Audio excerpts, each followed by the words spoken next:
now.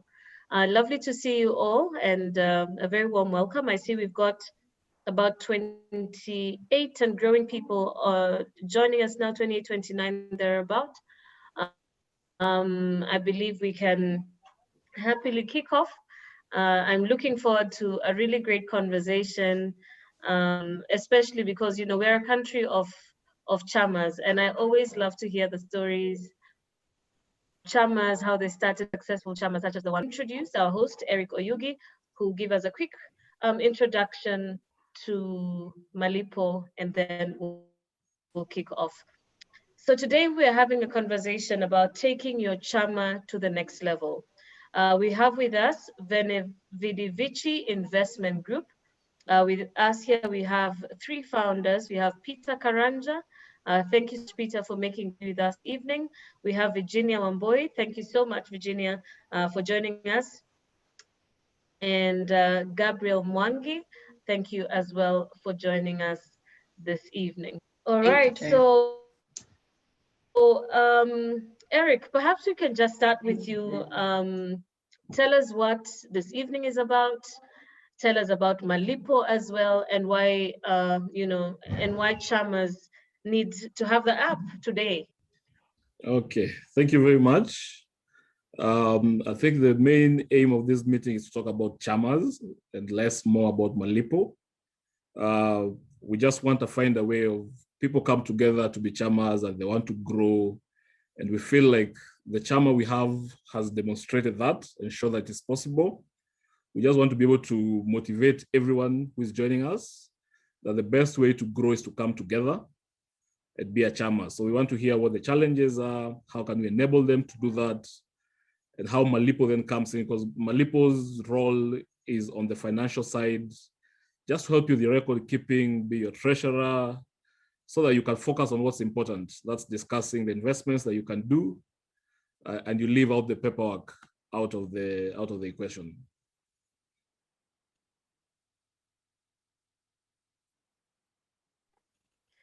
Thank you, Eric. And as you correctly say, today Chamas, and I can't wait to hear more about Vidivici. Quite an interesting name, I must say. And I'd like to find out, how did you settle on that name? Were you Vidivici right from the beginning? Yeah, who is Vidivici? Do we start with Peter? Peter, you're the chairman. Thank you very much, Terry. And yes, I am the chair of the group, and it's an interesting thing that you brought up the definition of the name. To be very honest, we didn't have a name up till sometime, I think last year or just the year before. We actually just called ourselves Mashamba. That was just the original name of the team. And as we started growing and thinking about other investment options over and above the whole Mashamba concept, and also introducing new members, then the idea of incorporating came to mind. And so as we're incorporating, we had to define a name for ourselves. And Vidivici, in just its plain definition, means that we came, we saw, we conquered. And that's who we think, that's how we define ourselves, and that's who we think we are growing into, a team of young people who have come, they are seeing, and they're conquering day by day. All right, thank you so much, Peter. So how did you, who were the initial members? What were the conversations like before you finally said, okay, you know what, guys, let's put our money together? How were the first days like? For that response, I'd like to call upon Virginia, who is the brainchild behind our Chama. She's the one who thought it out, and she can give us what her vision was, why she started it, why she chose us, and she can give us a bit of an insight into that world. Thank you, Peter. The founding members of this Chama are in the same circle of friends. We're in the same group of friends. And when we meet and we have conversations, forming a Chama always comes up. Can we invest as a group? Can we invest as friends? How do we move forward as friends? That was the conversation that was always, coming up when we meet and have, dinner, when we meet and have parties. That was always the consistent conversation. So one time I challenged them and I asked them, who is willing? I'm willing to start. Whoever is willing can meet me at the Oval. I used to work at the Oval at that time. Can meet me at the Oval at this specific date, this specific time. I'll buy dinner, and we can start. And that's how it started. We started as 3 members, and now we've grown to 10. Yeah. Oh wow, that's Yeah. fantastic. Yeah. So as the vision bearer, and you have talked about the beginning. Yeah. You have the the beginning and asking your friends, who's in and who's out. Yeah. And the three of them showed up. So I'm assuming Peter and Gabriel were amongst the first to show up for dinner, or were they not? Actually, it was Peter and Brian Njau. Gabriel came in a bit later, like a few months later. But Okay. yes, yeah. Okay. Those are the 2 who showed up for the dinner. Yeah. Okay. Yeah. So Gabriel to join in the beginning, a few months later. Thanks, Trian. I think the story, as Peter told it, maybe I missed lunch. I think they were hungrier than I was, but in all honesty, Peter called me aside one day. We're doing our usual Saturday runs, and he told me, well, Gina and Bran, we are having this thing we started, but this is a catch up. Honestly, by the way, I was not that convinced that I could even match, let's say, the contributions, but I was on loudspeaker and my wife actually overheard the conversation, and she actually responded that she'll be able to join and we'll be able to do it. So I just confirmed to Peter that State House has said we are joining. So that's why I joined, yes. So I'm actually a trustee member in place of my wife. Hearty congratulations. Yeah. Yeah. Yeah. All right. Let me come to you, Peter. Of course, Gabriel. That says a lot. It's a woman who started the group, and it is your wife who convinced you to join. I guess it says something about, having a woman with vision, as part of the group and as part of forming this. On a light note, Peter. So, and perhaps Virginia and Peter, you can answer this in terms of what were you thinking of? Yes, you are saving money, but what are some of the thoughts you had? How did you arrive on how much you needed to save? Did you think right from the beginning in terms of where you wanted to put the money, or what kind of investments you were looking at? What was the vision right in the beginning from an investment perspective? So thanks again for that question. And I think there are quite a number of ways that I can articulate what our original vision was and how it evolved over time. As Virginia has rightly mentioned, 3 of us came together. We thought putting our resources together towards a common goal would make sense. We, at the very beginning, to be very honest, had no specific direction as to what exactly we wanted to contribute towards. And even the amount was a very arbitrary amount. It was something that was just discussed over dinner. We played around with numbers, started 2K, 3K, 5K, 7, right? 7K being our first ever contribution amount. And so we put that money together. Team selected a bank. At the time I was a banker. And so it was just by default that we ended up banking at the bank that I worked in at the time. Put together a savings account, 3 people signing, everyone was involved. And at the point where we had raised 84,000 shillings per person, because I remember that was a number. We had a bit of a discussion, what exactly are we trying to build towards? And that's where, as Gabriel has mentioned, the deviation from just being a standard money that they're raising together for no specific reason, then shifted. So when Gabriel and another member called Victor requested, or at least then were keen on joining, we were then at the point of making a very specific shift. Now, the shift was we were coming from just raising money to being project-based. And project-based meaning that we wanted to identify an opportunity first, then raise money towards it. And that's where the whole concept of being mashamba came about, because the first investment we thought about was a piece of land. And the piece of land at the time, quite a bit of money, 3 million shillings, right? And we had a very crazy ambition to try and raise all that money, inclusive of what we had already raised in the past, within 1 year. So as you've heard, one of our members called Brian is essentially our finance guy, crunched some numbers together, and the math added up in one of the fundraising efforts that I have ever been a part of, where Gabriel and Victor were to match up where we were at 84 apiece.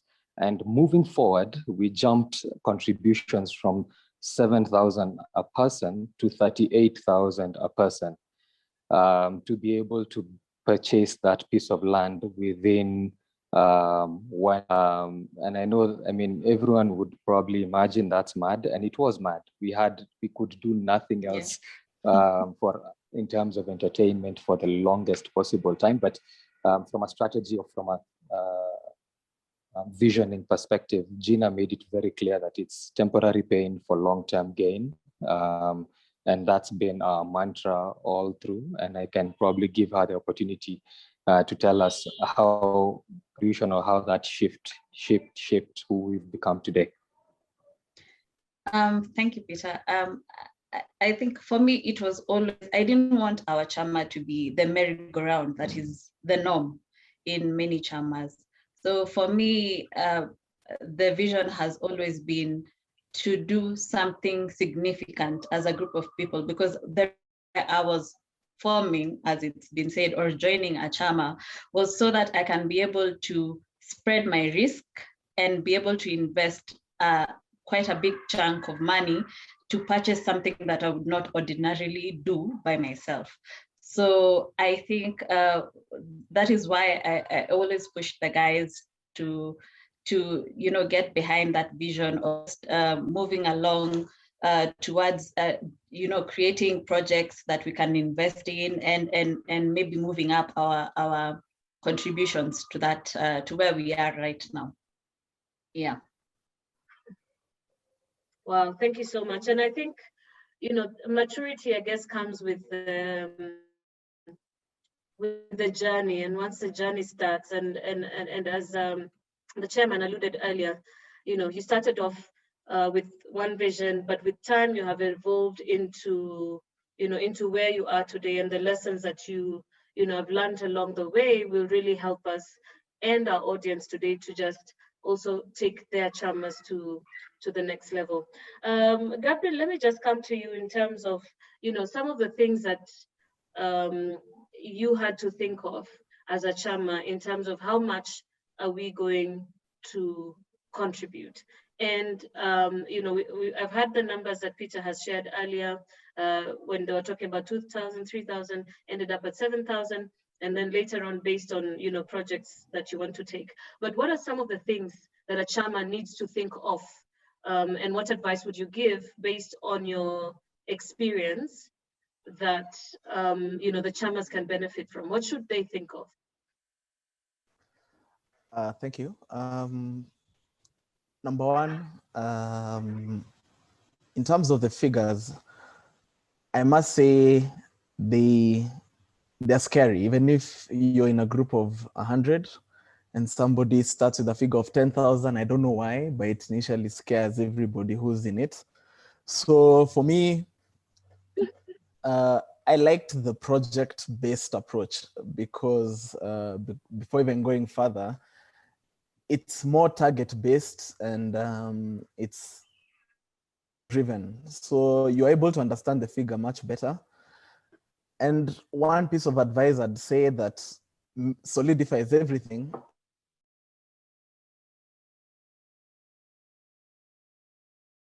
Why not 40, which is a round off number. And it was based on a projection done by a proper analyst who had said. And another thing was we also trusted in the investment that was being pushed forward, which was at that time 2 parcels of land, which goes to the vision. So for me, in terms of numbers, and I think that's why, as I said before, my wife and I, when we were listening to this, it became a very easy decision. Now, it may seem a stretch, and I applaud Peter, Brian, and Gina for inviting myself and Victor, because at a point, I think you have to accept your goal and say, we may have to call other people to fulfill this. And this now has been done. As you can hear, we keep growing. And I think that growth is driven by them. And I have always liked that about the Chama. It's numbers driven, it's facts driven. So you don't pull things out of the wild. Yes. I don't know if I've answered your question. All right. Yes, you have, and we have a lot more questions that we are going to cover. And I'd like to start taking some questions from our audience. Eliud Mungai, he asked, has the group had a scenario where not all members keep up with contributions? If so, how do they manage? And are their savings contributions equal all through? Who would like to take that question? Maybe I can take that, Okay. considering I was literally the first culprit of falling behind in contributions. So to first answer the question, yes, all our contributions are equal, right? And yes, we have had scenarios where people have fallen behind in contributions, myself included. So one of the that we've had as a Chama or as a team is our financial guru has always found a way to ensure that our contributions not only achieve the objectives of the Chama, but also define some type of buffer for such scenarios when we are falling behind. So let me give an example. In an event that we have a project that would ideally take 18 months end to end based on equal contributions over that period of time. We've always generally pushed for the project to be at least 24 months and have the same contributions over the same period. So for starters, that number one allows you to have some type of buffer when running your current project. And number two, in the event that everything went according to plan and you finished at 18 months, then that gives you like your starting capital for your next investment, considering you'd be a couple of months ahead. So to be honest, at the very beginning, considering we were a very small team, we really relied on trust, believing in each other and knowing that we can be able to catch up when required to. But as we've grown, we've had to augment and solidify our constitution to ensure that people who are falling behind, what are the rules and regulations around that, what are the fines, what are the processes that need to be followed, and all these have well been documented in our constitution and in our bylaws. I think that's a short response to that question. All right, thank you, Peter. You've talked about constitution and bylaws, and before I move into the next question we have from a member of our audience, I'd like to find out, at what stage did you develop the bylaws, and the constitution. How important is it to have these structures within a Chama or an investment group, and how soon should a group do it? And I'll leave it up to you to either answer it or somebody from your team. Okay, so I'll give it in part, and I'd let Gabriel to just give us a bit more color as to how we evolved into where we are today. At the very beginning, we had a very draft, very loose constitution since we were only 3, right? And we had very specific goals that we're intending to achieve, but we still did in reality, we Googled a constitution and we thought about what that constitution has and whether it fits in our context, and it did. As we were growing, we realized that we now need greater regulation as to what does and what does not work for the team. And even at the point of registration, because by the time we got to Benevidivici, we were then registered and had to go through a full legal process. Then now that's when the full set of constitution and bylaws came about. And maybe Gabriel can walk through that journey around defining the greater constitution and bylaws at the point of registration. So as I said initially, it was a loose understanding of rules, which in my opinion is the best way to begin, because we had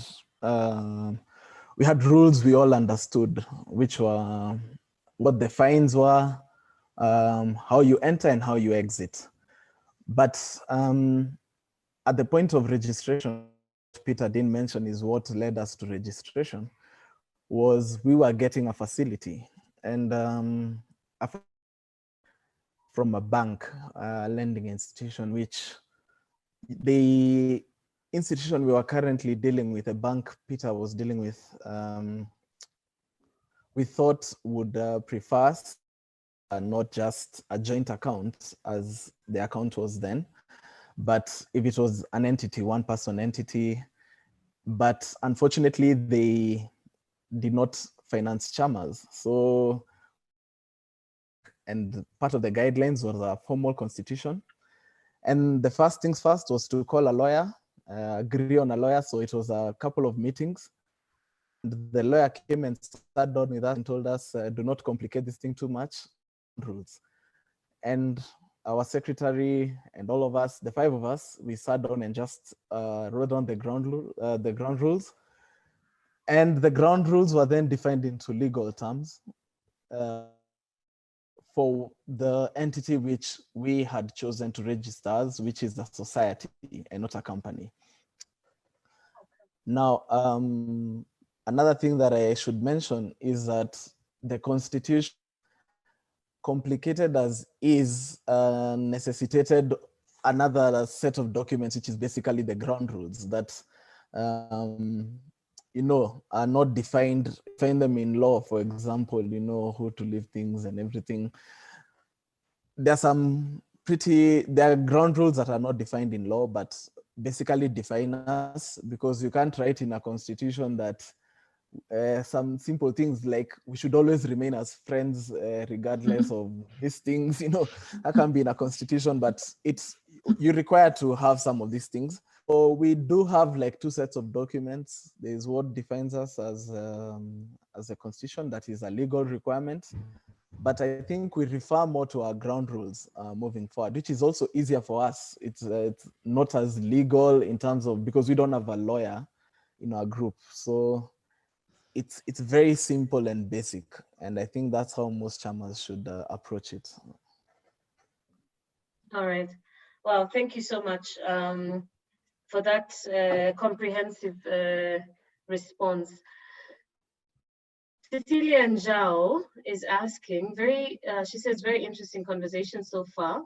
For a group of 10, what kind of decision-making frameworks do you have in place to ensure that you actually decide on which projects to embark on? I think okay, yeah. How do you decide on the projects to embark on, and how do you ensure that, what structures do you have to ensure that you actually take on the projects that you set up? Gina? Because Okay, you look like you're so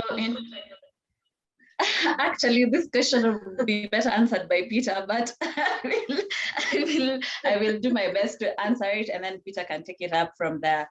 So the way we structured our group is that first it's investment oriented, which means it's project cycle. It's the investment is as per a project cycle. So we first define what the project is and work towards the project. Then we invite people to join into the project. So like for the members that we currently added later on, we pitched to them the idea that we had, the investment idea that we had at that particular point, and they bought into the idea, and that's how we ended up growing the group a bit longer. So a bit bigger, I mean. But in terms of decision making, I can say the core decisions are made by the directors. And by directors, I mean the 5 people who we say are like the founding members of the investment group. And then the larger group is given the information, just one, for them to understand the kind of investments that we have on the table, the kind of decisions that are on the table, and for them to give their contributions. Then after that, the directors make a decision, and all decisions have to be unanimous. If any one of the directors don't agree on anything, we can't move forward. And that's how we reduced the amount of people that make decisions, because of how long it takes to arrive at a decision, and to stop the from lagging or taking too long to start off. So that's it. Peter? I mean, you correctly said it. Essentially, we have a management team and investors, right? So the management team, as Gina has mentioned, are the 5 directors. We sit down, we define the project, we agree on what the project guidelines are going to be. Then we pitch it to at the time, our friends, and as they buy into it, they join in as investors. And at that point, that project cycle kicks off.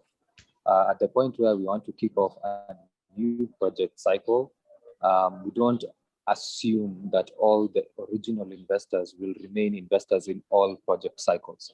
So the management team, again, would sit down, define a new project, pitch it to the current investors. If they buy in, they buy in. If they don't, then we continue pitching it until we have the set number of individuals that we feel are required for that investment to make sense. So that's essentially the structure that we've put in for our Chama. Mm-hmm. All right. Thank you so much, Peter and Virginia, for that. We've got a question from Doreen Mungania. She says, how do you handle the share portfolio, considering you're not registered as a company? I know you did mention that you're registered as a society. Perhaps within the context of that, you can address her question in terms of handling the share portfolio. Who do I address this to? Gabriel? Yes, maybe I'll shed a bit light on this. So one thing we've done, and I think Peter has just alluded to it in the last involved in, have to be divisible by a set number of people. As we said, we are project-based Chama, so the shares are defined by the project. So once, in fact, this was, we were mentored by the last, the group. We actually bought the piece of land we were able to purchase. We bought it from a Chama of ladies who are well advanced in age and investments. In fact, they had like a booklet of investments. And so they advised us as we were purchasing, and they told us the easiest way of doing, and we found it to be very comprehensive, which is once you get into a project, define the number of people who would form that project. So if you're buying land, what's a least common divisor for that land? So if you're buying 10 acres, you say we want everyone to have 1 acre, and definitely there'll be a strip of land to share as the road. So you say you need 10 people to be interested in that particular investment. So that's how we go for it. So in the investment where we are 10 people, the land we got is by 10. And as part of the discussion, the Chama always remains with a small portion because of also like management costs, which is mainly like the roads and the common facilities. That is for land. If it's other things, again, it's divided into, the management team decides this investment is for 10 people, and it's first come, first serve basis. In fact, what should interest you is that the original 5 don't have to be part of the main investment, or at least they have to be the majority, which is what the constitution says. But one member of the original can also pull away. So that's how we are.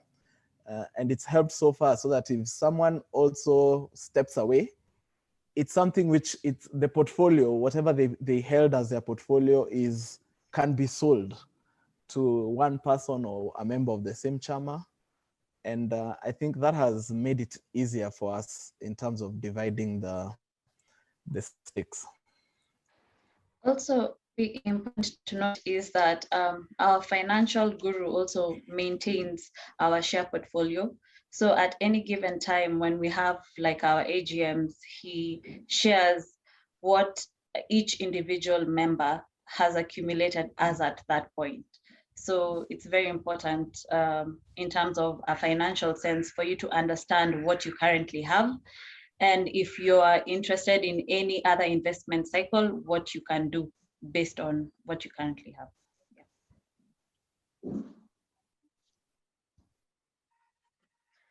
All right, thank you. We've got a question from Eric Aluru, and he asks, what's the ideal number of members for a Chama? And I'd just like to tie that in with a question about memberships in terms of when somebody wants to exit, or when somebody has to exit, or when somebody wants to join. So if you can just combine that within the same one, and I'll push that to Gina.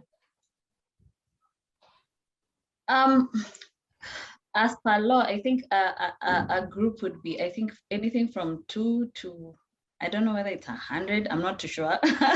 But for us, when we started and we were being a bit more formal, it was important for us to register, because when we did the first investment cycle, we didn't need any financing.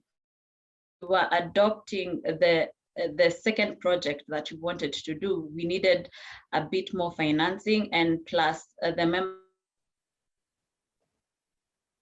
who are joining could not meet the contribution that was required at that in such a short period of time.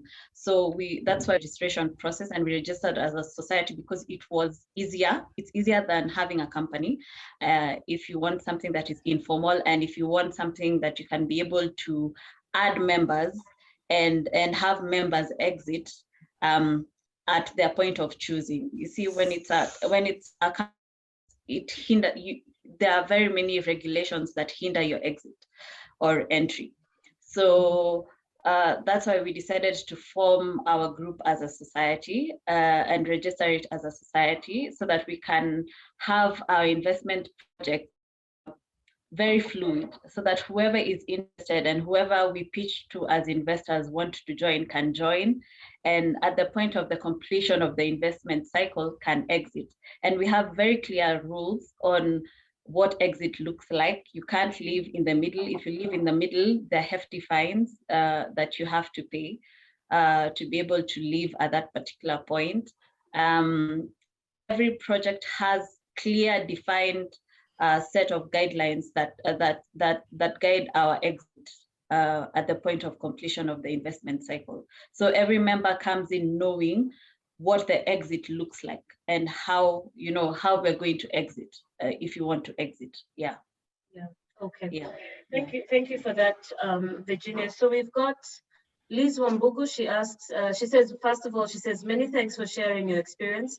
And as Terian, I'm also appreciating you sharing your experience, because you're giving us such great insights, and I deeply appreciate that. And she says, please share more on what happens. For example, after the purchase of the 3 million shilling piece of land, what is the end game? Peter, can we get you to respond to this? Sorry, yes, I can make an attempt of responding. If you don't mind just repeating, what happens after the 3 million? Just repeat that. Yes. Yes, she says, what is the end game? You know, what's next? So you've purchased a 3 million piece of land. What next? What is the end game? Fantastic. Thanks for that question. So as based on our constitution, we have a varied number of ways that we look at our projects. Giving the example of land to be very specific, land, we have, based on our constitution, a 3-year tenure for every land purchase that we make. So when we purchase land, we give it up to 3 years before we can even subdivide it or sell it. And the expectation is that within that 3-year period, we can only do joint group projects on that piece of land, right? And so when we complete that specific investment cycle, we have the option of either doing a joint investment project. We have the option of leasing it to an individual, whether a member or a person, giving some period for appreciation before we think about either dividing it or selling it. And just to add in terms of what was mentioned, for individuals who are joining or leaving the investment in the middle of a cycle, the expectation, if you're doing, for example, a land investment, if you happen to leave in the middle, as was mentioned, our guru always has a way of ensuring that our contributions can handle a couple of people leaving in the middle. But what happens is that you can only be paid out in terms of getting your benefits at the end of the 3-year period, when chunk of whatever piece of property was supposed to be allocated to you. Once it's sold, you get back your contribution less administrative costs. So what you lose by leaving in the middle is the interest on the land purchase and the ability for you to own the piece of land that was expected to have been allocated to you. Mm-hmm. All right. Thank you. Thank you so much, Peter. And we see your commitment. You actually took the call and you're in a cab. We hope you get safe to where you're going, but please stay with us in case we need to come back to you in just a moment. But do have a safe ride. Gabriel, I want to come to you in terms of, you know, what you foresee or what you have seen as some of the biggest challenges your Chama has faced, basically from a learning perspective to, you know, the Chamas who are joining us online.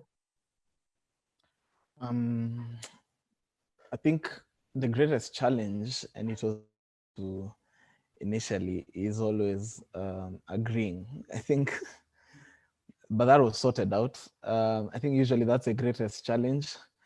It may sound easy when we are saying here that, oh, we decided to buy one piece of land and everything, but I think it took multiple meetings and deliberating and a lot of financial analysis. And so in terms of challenges, that is the greatest challenge, I think, for most Chama and others that we have been in, is agreeing on what investment to do or what to spend the money on.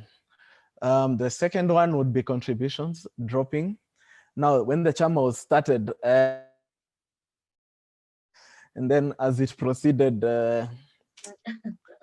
midway, people needed to fund their weddings and fund the Chama. So, and you can hear the the amounts that were involved. So I think Peter was the first casualty. And then, and as he was dropping off, what he doesn't say is we also had to fund his wedding now. And that is so, yeah, but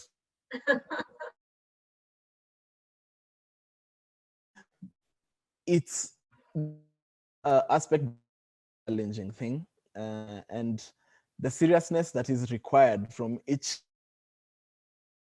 say, even as we choose members, that's one thing that we don't even look at your pocket per se as in terms of what you're earning, because as Gina said at the start, it was a group of friends, so it was an open invite to everybody. But what we look at is commitment and commitment to be able to go all the way through. So when we are bringing in new members, we have some crazy kind of rules as they brought me in. Basically, when you tell somebody they have to catch up, it's one way of mitigating a challenge that you can foresee. The next challenge I'll say is the legal composition, which is finding the right lawyer to do. I think that was actually was with our lawyer. We will not say who it was, but as even Peter has come back so that he can nod on that finding a lawyer, and I'll also say a banking institution it's very important, because our bank gave us time, our bank worked with us through the incompetence of our lawyer, and I don't know, as fate would have it. And I'd say it's a serious challenge because our lawyer led us to incurring 10% of the cost of the purchase cost of the land. So you can imagine when you had planned 3 million as your purchase cost, and you have a 300,000 overhead that you had not foreseen. So that was a very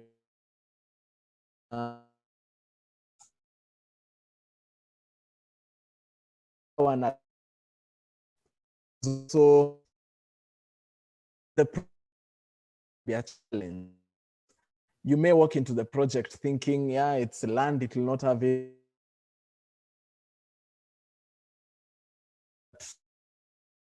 The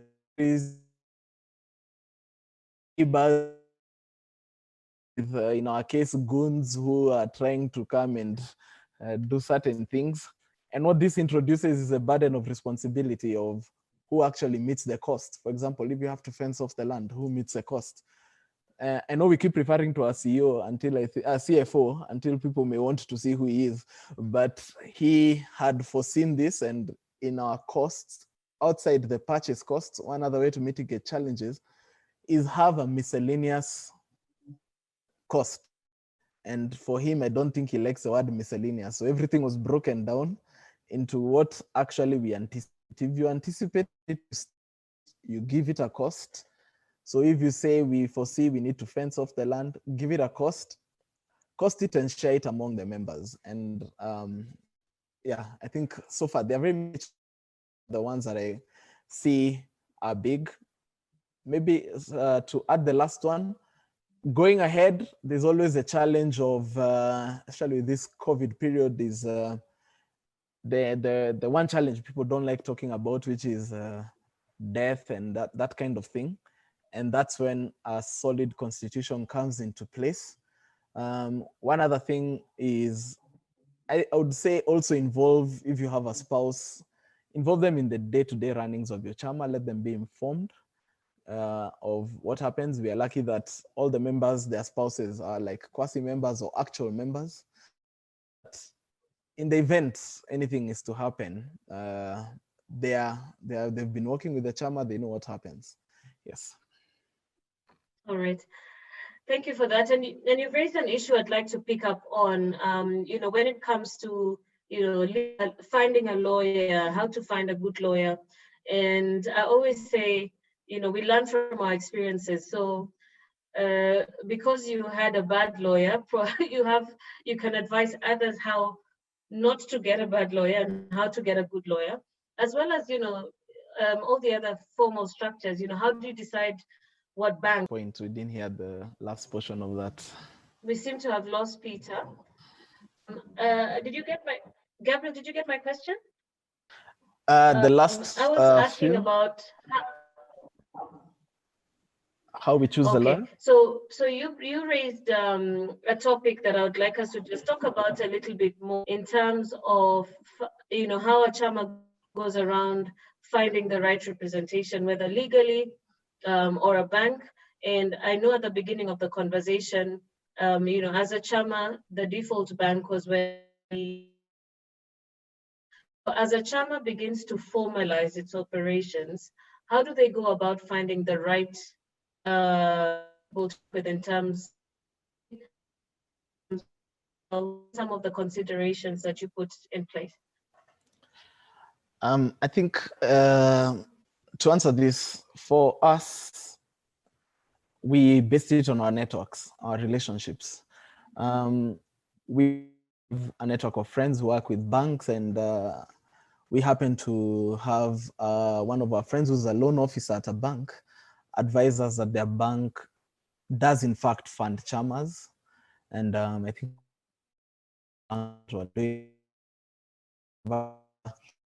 and others, but there are not that many. So what then happened is it became our default because this was easy. We're dealing with a loan officer. So for that, I'd say use your networks, even if it's not members within your Chama, but stretch out a hand and also have a call out, because we had a meeting to decide. Each member had come with their own. And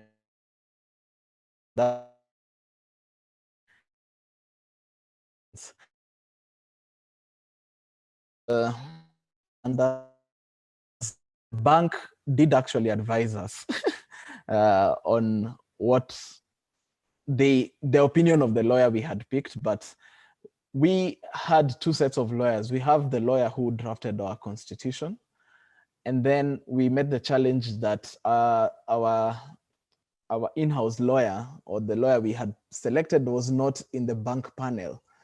Now we resorted to ask our legal counsel to assist us with the person who we thought would assist us with, and the name he gave us, as they say, the rest is history, because the bank had told us that this was going to be quite the challenge. So I'd say, as you're selecting your lawyer, consult your banking institution on the experience that they've had with him.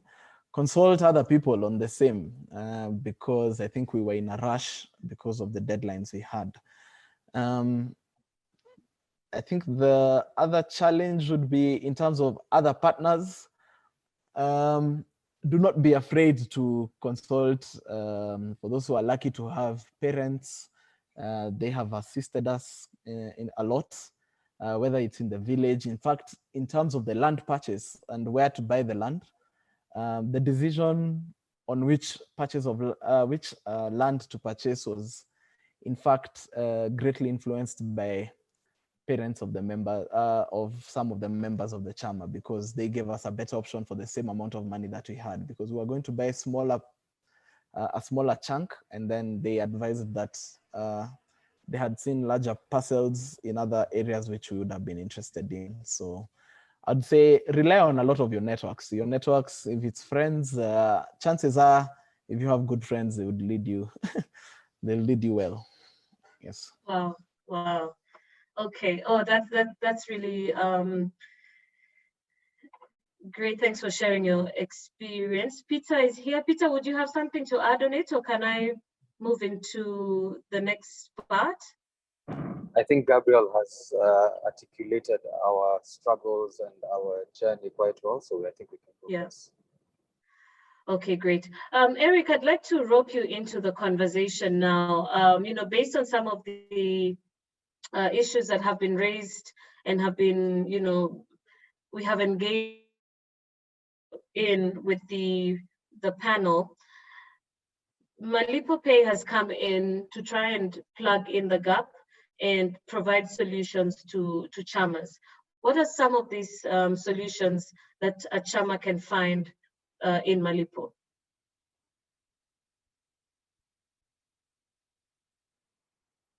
Eric, your mic is off. Please switch your microphone on. Thank you. I think our panelists have kept talking about one person who is not here, and that's the guru. They keep calling him our guru. And ideally, that's what Malipo comes in to do for you. For all the members who cannot be able to afford to have a CFO within their panels, that's what Malipo comes. The record keeping that they keep saying their guru is able to do for them, maintaining their shares. So all that record keeping is what Malipo comes to do for you. So Malipo streamlines all that process, removes all the friction that involves collections, disbursements. How do you maintain your share capital so that you know what each member actually has within the Chama without having to decide that you have to meet. If at all your Chama offers loans, unfortunately, this Chama does not lend to members. So they go to the bank to take money, but Malipo can also power all that. So you realize that that's ideally what we think we come on, and I think they could have gone more to maybe tell you how they even do that currently. I think they use some a Google tracker just to make sure every member, when you do a contribution, you're able to enter it somewhere to make sure that all the guru can pick those records and make sure they're done with. So Malipo is the guru that they keep talking about in this case, but they're rich enough to employ a CFO, so that's fine. So our idea at the core point of Malipo is then to help all chamas that are starting. We make it easier to start, we make it easier to scale, we make it easier to bring in new members with whatever rules that you want to set up. You had them talking about a constitution and how exactly a member can come in, what kind of contributions you have to match before you are a member. And Malipo can power all that for you. You can automate all those rules within Malipo, depending on your chama. And I'm sure each chama will have its own different rules, which might not necessarily be the same as the ones that Gabriel, Gina, and Peter have. So yes, that's the core of Malipo. And the whole idea of this was to make sure that we can know that there's growth within a chama, as has been demonstrated. I'm sure they'll keep talking more about the kind of investments they've been able to do. They've talked more about land, because they seem to love land a lot, but they've done more. And yeah, I think that's what's key. So Malipo's role is to make sure that you have the financial background, the nitty-gritties, the things that make you guys fight are catered for by a system that automates them, so that you can concentrate on making the bigger decisions of building apartments and buying land and investing in whatever you guys choose to do. All right, so Eric, let's say for instance, I want to start a chama tomorrow, or I'm in a group with 5 friends or so. We started putting our money together 2-3 months ago. How do we find Malipo? What's the process like to get Malipo as our financial guru? What's the process like? And I know you've talked about the benefits, so just take us through the process itself. So Malipo is ideally a mobile app. It is available on both the Play Store and the App Store. So all you have to do is go there, download it, register, set up your chama with all the rules that it has. Malipo gives you those options. Invite your members, the 5 members that you have. They'll all receive either a text message or a notification. When they click it, they're able to download the app and they'll find themselves within the chama. And you have your financial guru starting to do its work from there for you. All right, thank you so much, Eric. So we're coming to in terms of time, we're coming to the end. We've got about 5 minutes to go, maybe 6, because we started just a little bit later. So I want to take some final comments from our panelists. I see Peter is still on the road. Perhaps we'll start with him so we can let him go. And then we'll take Gabriel and Virginia, and then we'll wind up with you, Eric. Okay. So Peter, we can start with you, but just before we get there, I want to find out about the values of your investment so far. And I know that this is a tricky question, sometimes even a private question, but I'm hoping this is something you will be able to share with us. You've told us how you've taken us through your journey, which is beautiful. And I'm just curious, what's the current value of your collective investments? It's a good thing Virginia. You mentioned. Oh, Peter, you can take that. Yeah, I'm saying it's a good thing you mentioned the element of privacy of that information, because I think we chose to illustrate one specific investment, just for the sake of storytelling. But in terms of what my parting shot would be, ideally, is the main thing that Gina taught us at the very beginning, which is the value of short-term pain for long-term gain, understanding that we are in it for the long term. We're trying to build a future for ourselves, and it's only through the collective effort that we have as a team that we are able to achieve the objectives that we set. So I think for anyone who's out there is watching, it's worth the journey. It's worth it if you're committed. It's worth it for those who choose to invest, whether one time or multiple times. I think it's one of those things that I have not regretted as an individual, and I still keep looking forward to the future that I have as a group and also for myself. Thank you. All right. Thank you very much, Peter, for that. And we wish you a safe drive. You seem to be going very far. I am based in Rwanda, in Kigali, Rwanda. So that's why I have to have a mask on even when I'm in a car. And I'm just coming from one part of Rwanda to the other. Okay. Okay. Thank you so much for joining us. It was great to see you, and thank you for sharing insights, as well as your, we can see clearly your leadership as well. So thank you so much. Gabriel, I'd like to come to you. As you wind up, perhaps you can tell us a little bit about record keeping and where the challenges were in the beginning, your bookkeeping, as you give us your final comments. So in terms of record keeping, I think the greatest challenge is with money. The money side, I think records have always been kept. The few records that I have found that most chamas may struggle with is actually the documents, the vital documents, the constitution, the minutes, the other softer things, title deeds, company agreements.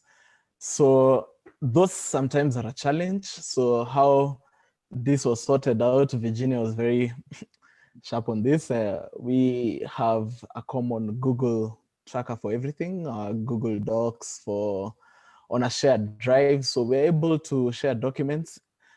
One thing, it makes it very easy for registration because you have all members, at least you have a secure access, and it's a secure drive. It's a paid for drive. So you're able to secure people's documents. When you need to do registrations, for example, you can hear one of our guys is in Rwanda. So you can imagine if we are trying to do anything with the Companies Act and also on eCitizen.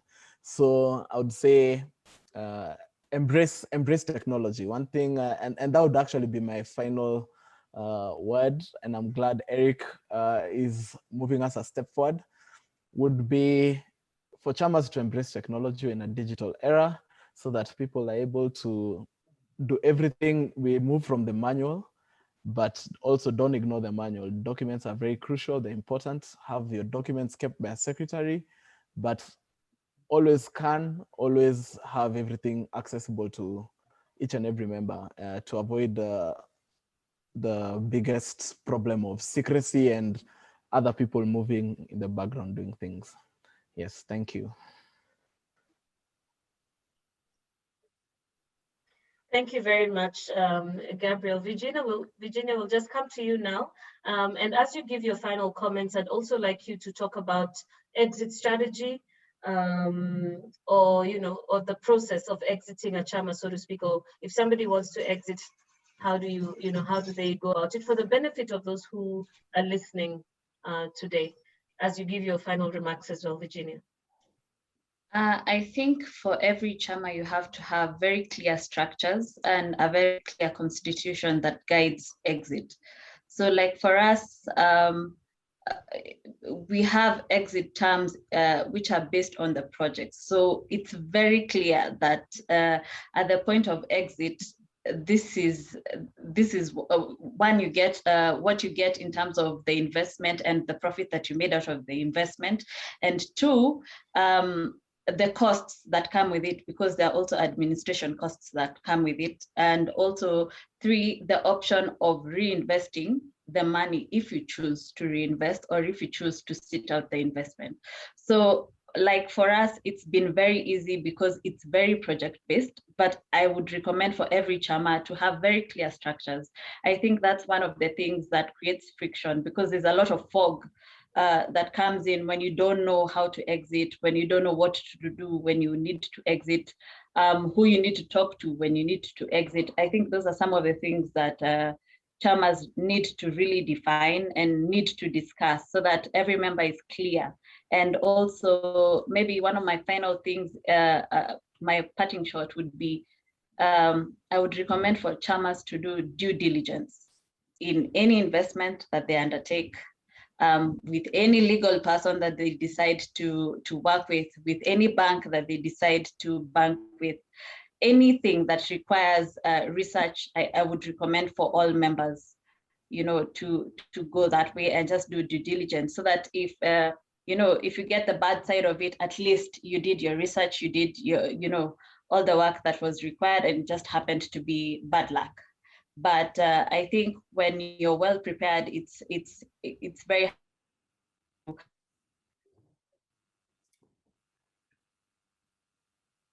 parting shot, and communication is key. Always clear communication, communicate with members, be transparent, be very clear about your intentions, because again, like for us, we are friends, but as much as we are friends, we are very clear about what we are doing as friends. So it alleviates a lot of issues that would come across, in the interactions as the Chama. All right. Thank you. Well, thank you so much, Virginia. So Virginia, will come to you. Eric, for some reason, I got some feedback there, but it seems that it's all right now.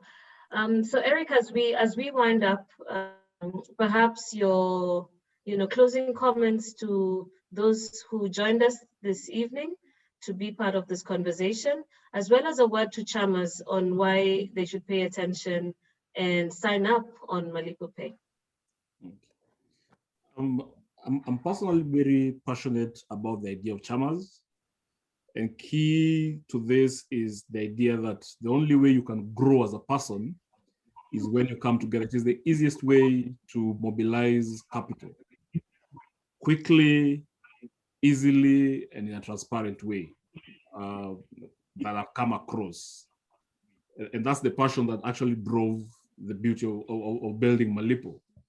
And then we realized that what really then stops these Chamas from growing is, as Virginia said before, is the lack of transparency that comes in, where members don't trust each other on who keeps their funds, in this case, the treasurer. If you only have 2 signatories in the account, then you fear that 2 of them will go to the bank account, sign off documents, and run away with your money. And I'm sure people have had those experiences. So the key for us was, how do we solve those problems so that Chamas can now grow? Okay. And that's the whole basis of when they talk about transparency, when they talk about somebody who does the math, because most of these Chamas meet and they take 1 hour just discussing finances, asking each other how much have we contributed, who is lagging behind, if one took a loan, what was the interest calculation on that loan. Well, that time will have been spent discussing, doing the due diligence on the investment they're supposed to make, discussing ideas on how they're supposed to grow together.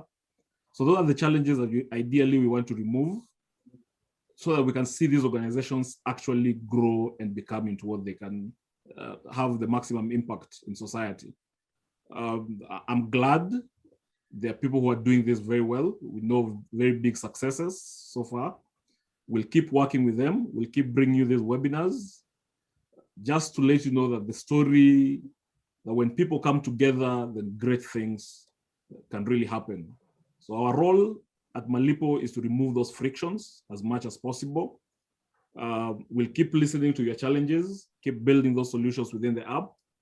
I've just picked up solutions of getting lawyers who are fraudulent. We'll try to build that within Malipo as much as possible.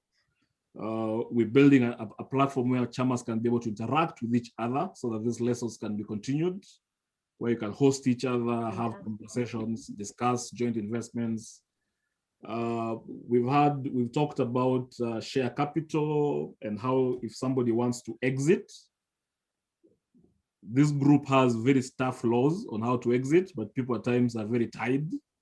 So we've built in platforms where you can be able to exit by actually being able to sell your shares to your members, so that if somebody has money and wants to buy those shares, can be able to buy them so that you exit as quick as you can. We're working with a lot of banks and credit facilities to be able to avail those to you, because now basically you're having financial records that puts you in the banking sector. And there's a whole, and it's a journey. We've just started. We hope we can walk it with you, because we can make a lot of Chamas strong. And our goal and wish, and what we'll call a success, is we can actually pull more than 200 Chamas that have used Malipo and made them extremely successful and turn them into companies that are huge. That's our ultimate goal. If we can be able to achieve that, I think we'll have achieved what our role is. All right.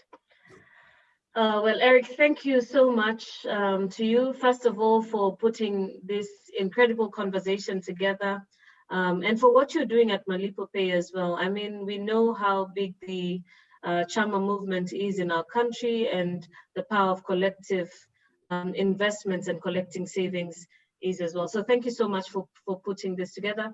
I would like to thank the Venevidivici investment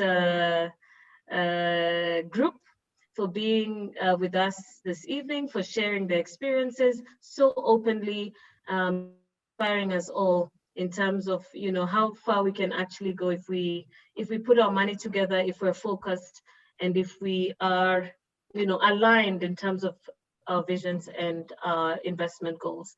So thank you so much to the Venevidivici team, Virginia, who was a vision bearer, much for joining us this evening. Peter Karanja, thank you so much for joining us all the way from Rwanda, and we wish you a safe drive home. And Gabriel as well, thank you so much for making time to be with us.